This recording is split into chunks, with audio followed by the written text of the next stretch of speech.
La brigade de sapeurs-pompiers de Paris s'est dotée d'unités spécialisées. Parmi elles, les plongeurs formés au centre de formation à la plongée et au sauvetage aquatique.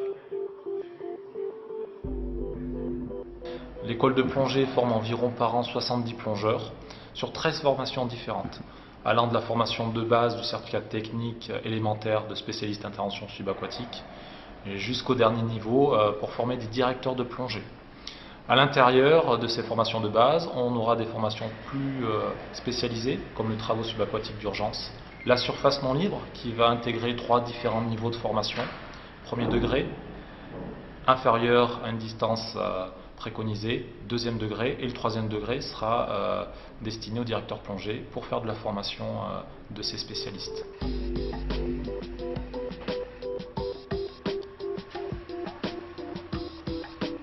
Pour pallier à de grandes inondations, ces militaires plongent dans les profondeurs de Paris. L'Opéra Garnier dispose d'un sous-sol inondé assurant une réserve d'eau tout en renforçant les fondations.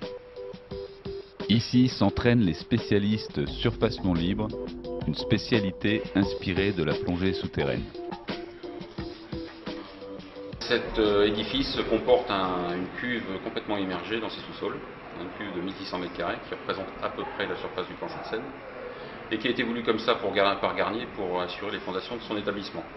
Nous nous en servons nous pour la plongée en surface non libre, plongée spéléo pour les civils, donc une plongée sans possibilité de remonter à la surface pendant l'évolution dans l'eau.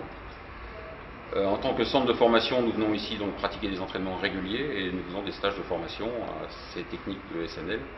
Techniques très particulières qui demandent un matériel particulier, des techniques particulières et un environnement donc différent de la plongée traditionnelle. L'exploration de grands espaces inondés impose des procédures particulières. Les plongeurs ne pouvant remonter à la surface à chaque instant, des règles strictes de sécurité sont appliquées. Marquage d'une zone de reconnaissance, les plongeurs suivent la gaine luminescente permettant de retrouver la sortie. Gérer scrupuleusement sa consommation d'air.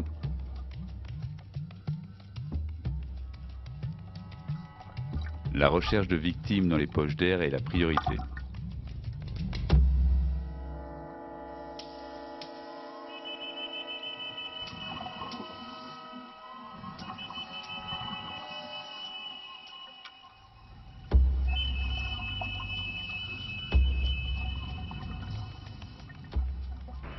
Paris est un bassin qui risque d'être inondé, qui est inondé, un petit peu selon la légende, puisqu'il y a eu des faits, tous les 100 ans environ. Donc on appelle ça la crue centenale.